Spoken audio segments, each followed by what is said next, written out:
All right, friends, welcome to another episode of the Crosspolitic Countdown, of course, brought to you by Crosspolitic News, crosspoliticnews.com, crosspoliticnews.com. You see it on the bottom of the screen. I am Andrew Southwick, and today we are joined by Crosspolitic News contributor Justin Cochran, and we're going to have a conversation overall about influencers. And to start the conversation, well, before we get there, let's not be rude. It's been a little while. After all, it is the Christmas season. 'Tis the season. Justin, thanks for spending a few minutes of your time with us on the Crosspolitic Countdown. It's good to see you today.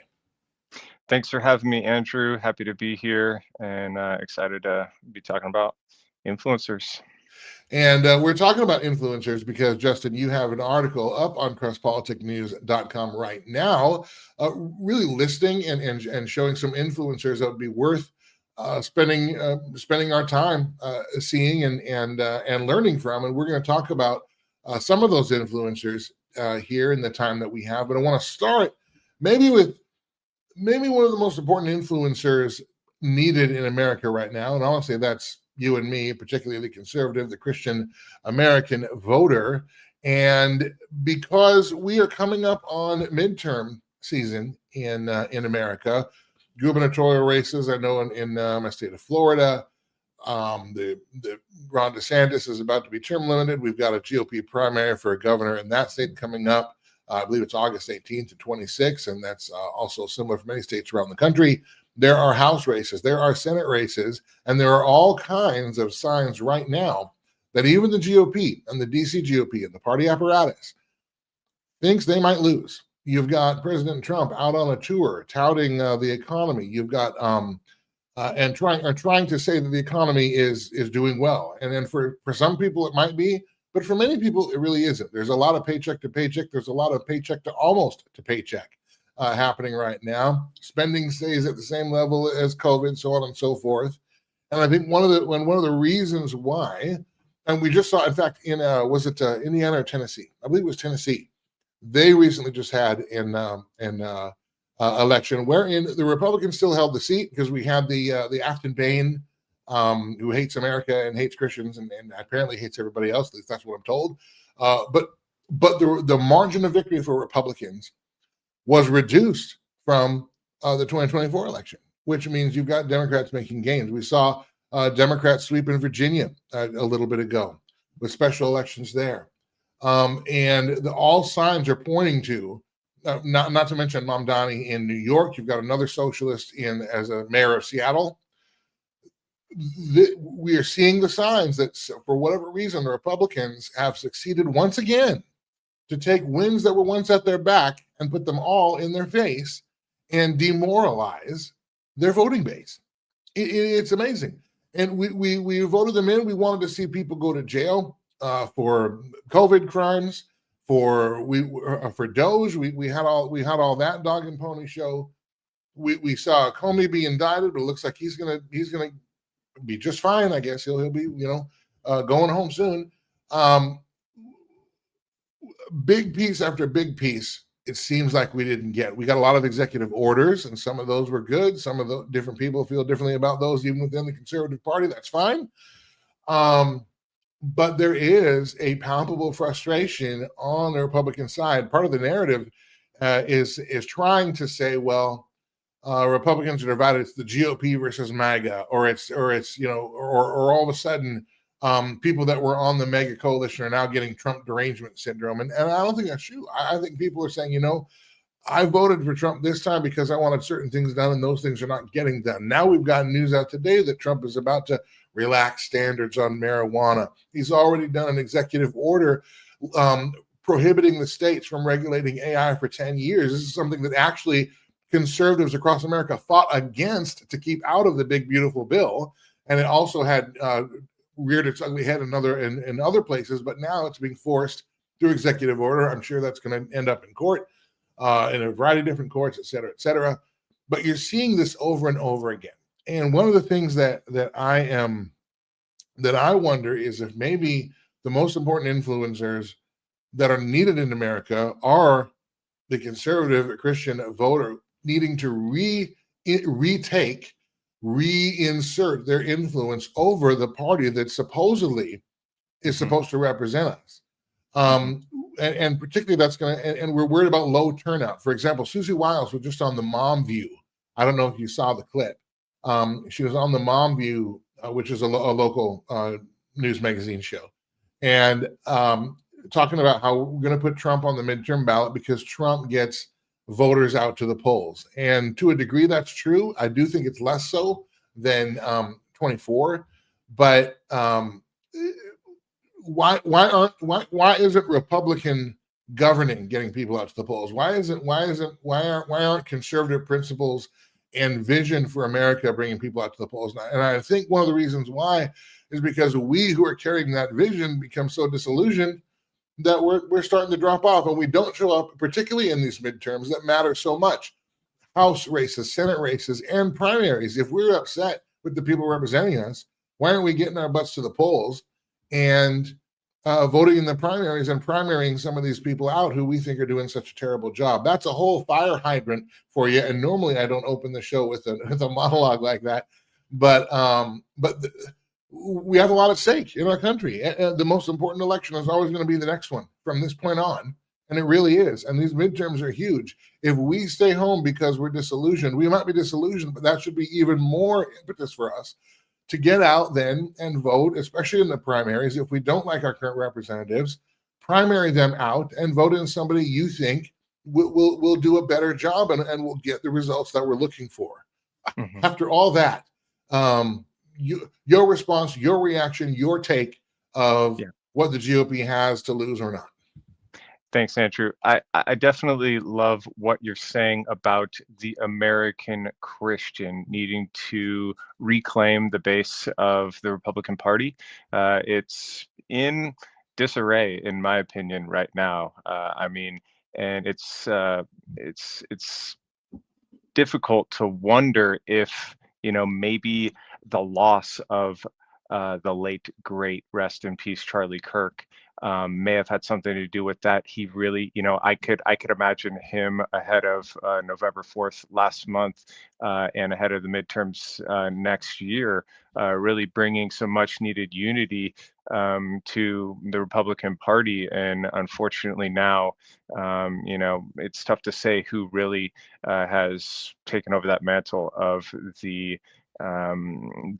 base rallier that Charlie was.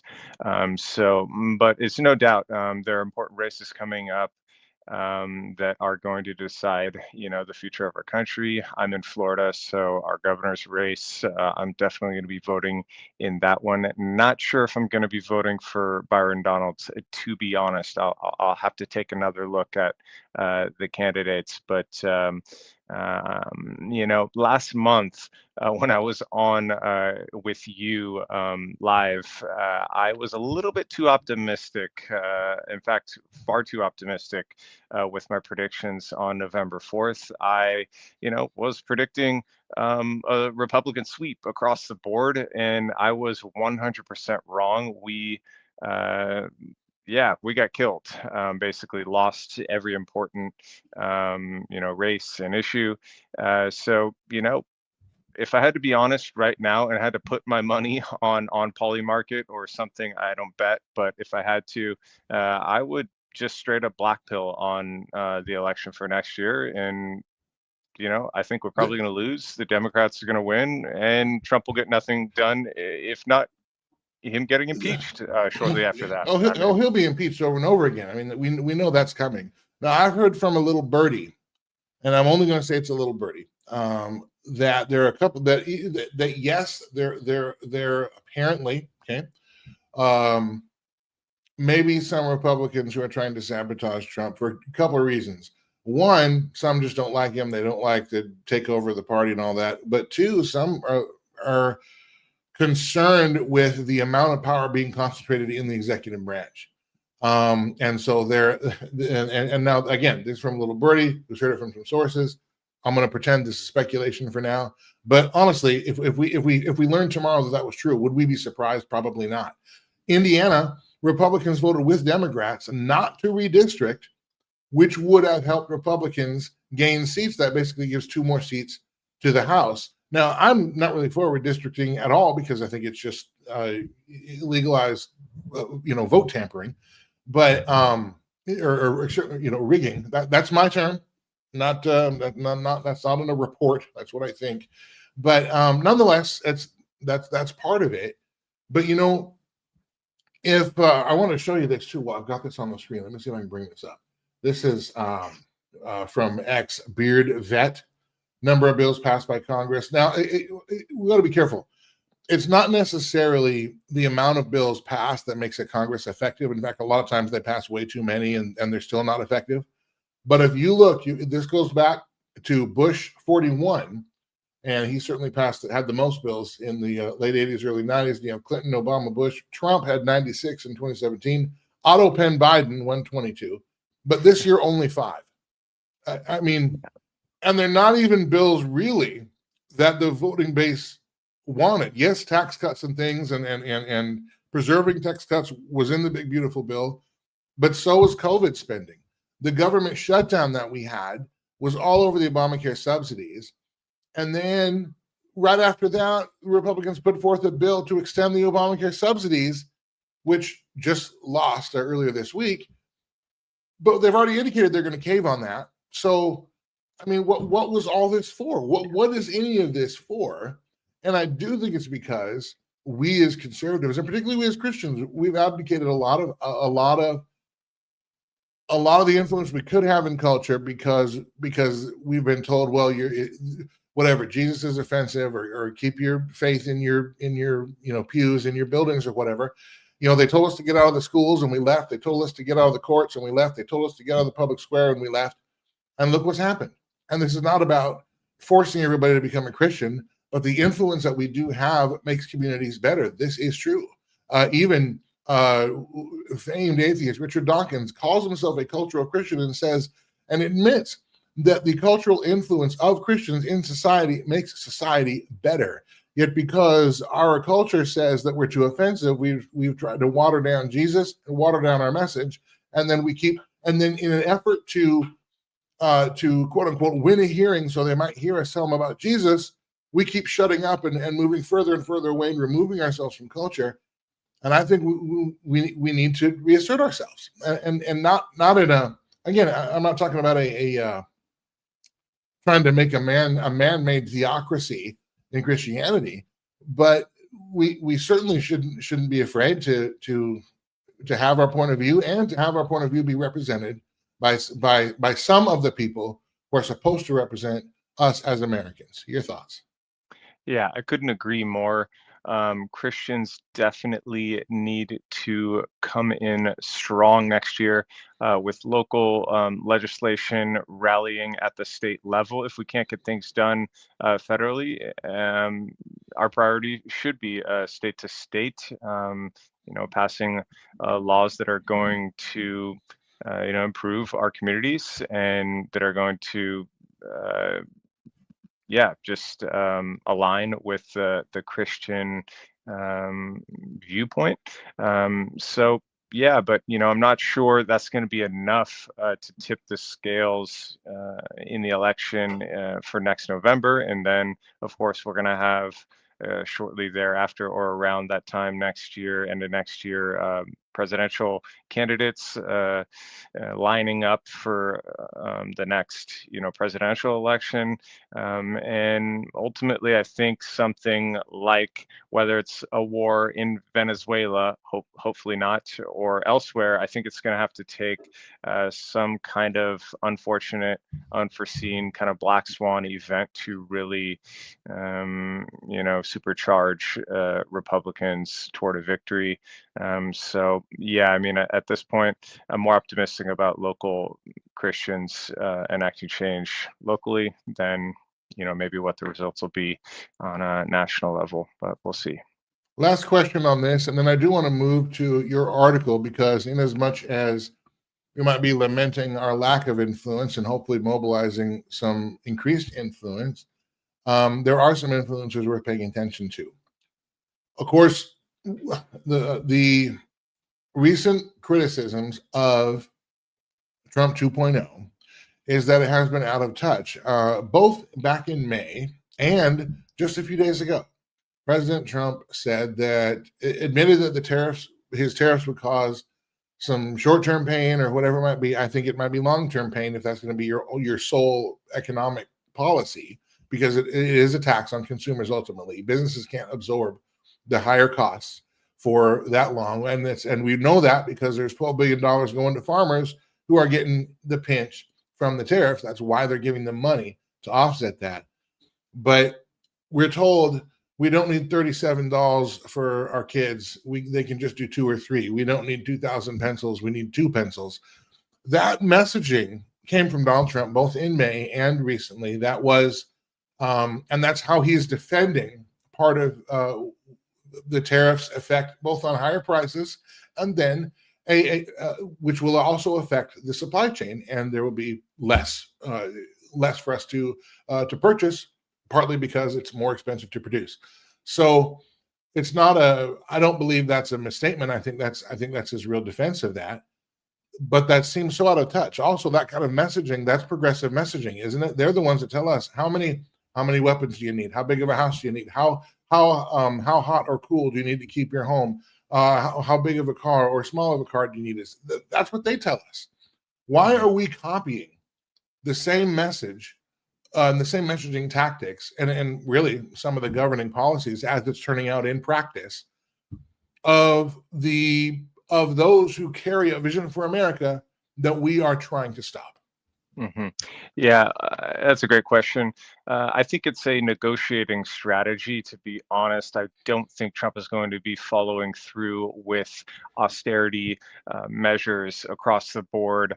I don't think he's going to be standing behind those threats for long-term tariffs. I do think he is going to basically chicken out on tariffing because our economy it depends on it, and people's IRAs and 401ks. I mean, if you have Donald Trump, you know, catapulting us into another depression, so that we can rebuild industry and bring jobs back to America, and we're going to tariff our way to reindustrializing the country, you're just going to have a Democrat come along and say, we'll give you free money, and the Republicans are going to lose. So yeah, in this country, you don't win elections by making people poorer, even though I would be willing to have less things, to pay more for things, but that's not going to win elections. So I think we're going to see the money printers get turned on, and they're going to print their way to the victory they're hoping for. Well, that's not good news, Justin. I thought you were going to make me feel happier. It's Christmas time in the night, man. You just told me there's going to be more inflation. You just told me my dollar's going to be worth less to Well, there win are an election. I mean, yeah, well, I think I think there are some ways to we just saw gold hit all-time highs. I think there are some ways to keep money safe and to save in spite of inflation. All right. Well, let's turn for a few minutes here to the article that you wrote. This is up on crosspoliticnews.com. Again, you can see the website at the bottom of the screen, crosspoliticnews.com. And it is Hidden Gems, the influencers your family needs to follow. And really what you've procured here is a list of influencers that you believe people can trust and conservative Christian families can trust. Why don't we break down a few from these categories, maybe pick the one, for example, from Top Tier Theology, which you see on the screen here. Maybe pick the one influencer that you would point people to from this category and why. Yeah, thanks for bringing the article up. In the title, when I said, the influencer your family needs to follow, your family probably needs to be having a Bible study, a family Bible study, or at least breaking out the board games or something. We probably need to do less screen time overall. But as a disclaimer, I can't stand behind what all of these influencers believe. They're actually not all Christian. But I would say there are even a couple on there that are concerning, some of what they put forth, even some of the Christian ones. So you do have to make your own judgment calls for each one of these influencers. But on out of top tier theology, if I had to give my pick, it would be in no hierarchical order there.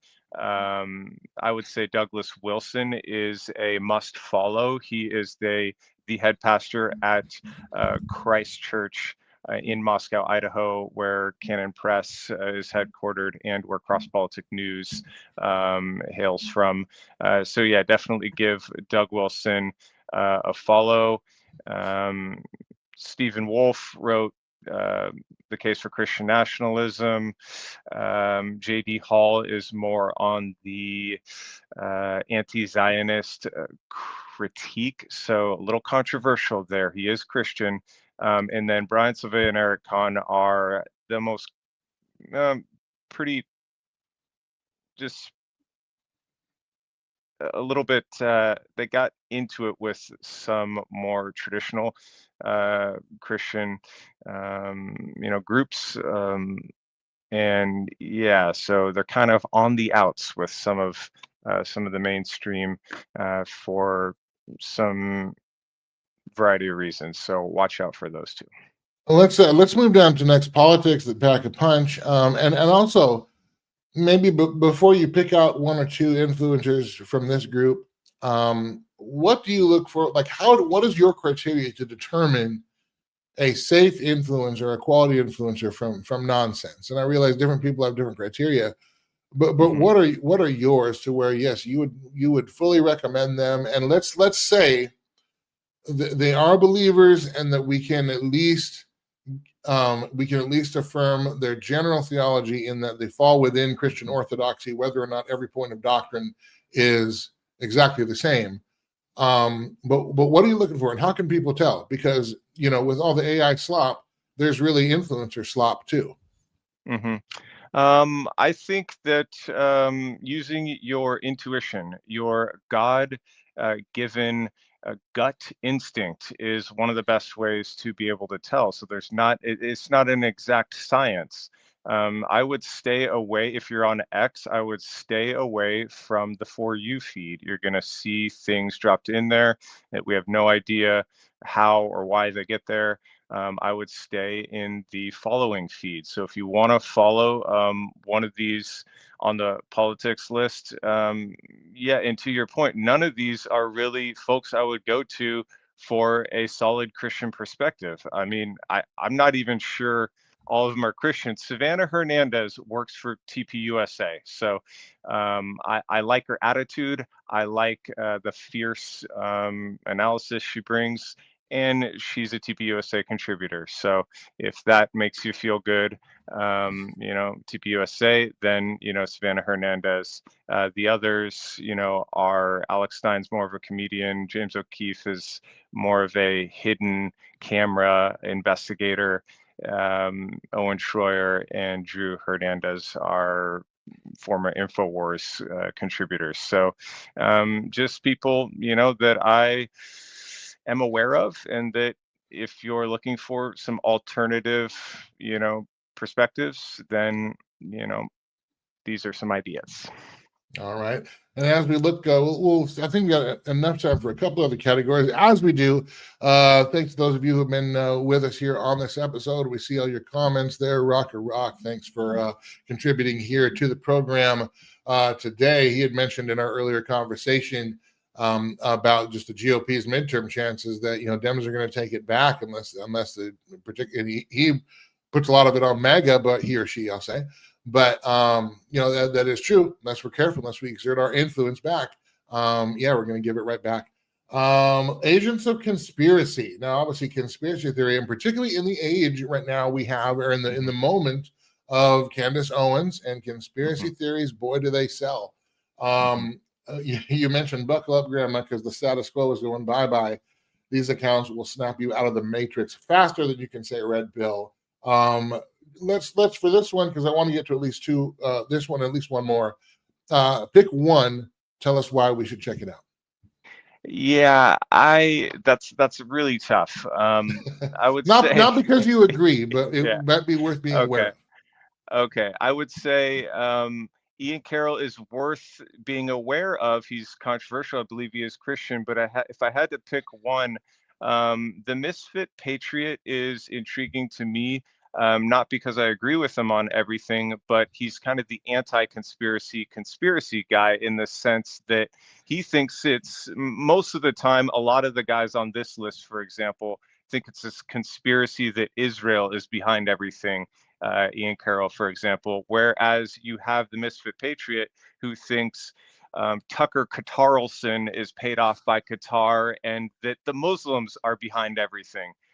So, I mean, there's a ditch on either side of the road.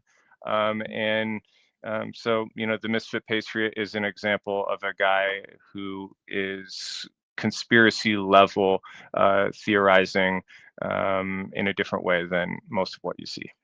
All right, last thing I'm gonna give you your not really dealer's choice, but player's choice here. We've got a Tales from the Crypto, long form fire for real, status quo, don't you know, and then blank. Which category you want me to focus on? You can highlight one of these. All right, let's go down to status quo. Status quo. All right. Yeah, these are the ones that you want to have on hand when it's family game night, and try not to bring up Candace Owens until after a few more rounds of Uno. Yeah, so these are examples of if you don't like conspiracies, if you don't really even like Donald Trump, and you would have rather had you long for the Mitt Romney era of Republicanism. These are the guys for you. David Bahnsen is kind of a financial guy, the son of the late theologian, where his work is available through Apologia Church in Arizona, where James White is a pastor. James White does a lot of debates. And then you've got Brian Hollyhand, which is is it Hollyhand? Yeah, Brylan Mhm. Hollyhand, who's the next wannabe Charlie Kirk. He loves Israel. If you love Israel, I love Israel, but maybe not as much as Brylan. He really takes it to the next level. And then you've got guys like J.D. Greer, who's the president of the biggest denomination in America, so SBC, and Neil Shenvi, his wingman, who will give you all that third way Tim Keller Kellerianism that you crave. So yeah, for the status quo, there you go. And then last but not blank, Jay Dyer is a bit of an anomaly. So check him out. All right. We are just about out of time here. Justin, thank you for being back with us. I look forward to more conversations with you. Before we go, and now Crosspolitic News, as you mentioned, they're out of the Northwest. I'm originally from Seattle, spent my first, I won't say how many years there, but several, a great many, many a moon there. And so, I bleed blue. In fact, me and Justin Chartrey, who's the managing editor of Crosspolitic. We even did one of our Crosspolitic countdowns just on the Seattle Mariners and their playoffs when they were almost at the divisional round. And of course, this weekend, sporting news. The Seattle Seahawks play the Indianapolis Colts, and that what looked to be like a very exciting game on the calendar, and it still could be, because the Colts all of a sudden were 7-1, 8-2, something like that. They make a trade for Sauce Gardner from the Jets, giving up 2 first-round picks.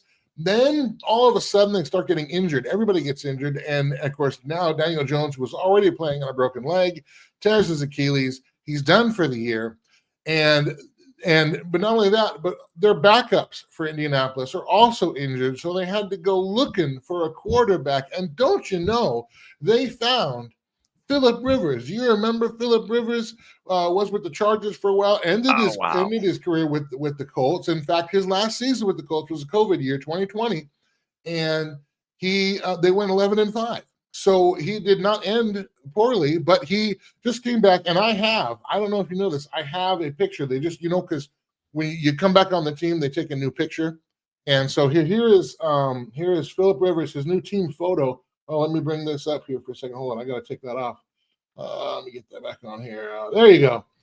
Phillip Rivers, he is going to be likely could start for the Indianapolis Colts this weekend. As a Seahawks fan, this is going to be must-watch TV, and I'm looking forward to that because no matter what happens, it's going to be entertaining. Now, of course, I want the Seahawks to win because I care truly, madly, deeply. But nonetheless, I wanted to make sure to bring this breaking news. Phillip Rivers at Seattle, Sunday, 4/25. Well, check your local listings. Hopefully the auto pen is not going to be calling plays on Sunday. That would be very bad. That but, would interesting be story. Awesome. When I actually turned 18, I moved from Northern California to San Diego, and I worked and lived right outside of Qualcomm Stadium. I was a huge Chargers fan back when Phillip Rivers was slinging the pigskin out to LaDainian Tomlinson and some other great players. So I actually wouldn't count out. Yeah, that's right. I wouldn't count out the Colts to make a run here with Phillip Rivers. Best of luck to your Seahawks. It's going to be a good matchup. Indeed. Okay. For Justin Cochran, I'm Andrew Southwick. Of course, this has been the Crosspolitic Countdown. Remember, check out Crosspolitic News. Crosspolitic News is all spelled out. Crosspoliticnews.com. You see that at the bottom of the screen for his article on influencers and really all the news and notes that you need to know. They're all there on Crosspolitic News. Thank you for being with us on this episode. We will, I think, what is this week? Next week. Is Christmas next week or 2 weeks? We'll be back next week, noon Eastern, 9 Pacific, right here on all of our social media pages. So thank you for being with us on this episode. Until next time, so long. Bye, guys. Thanks, Andrew. See ya.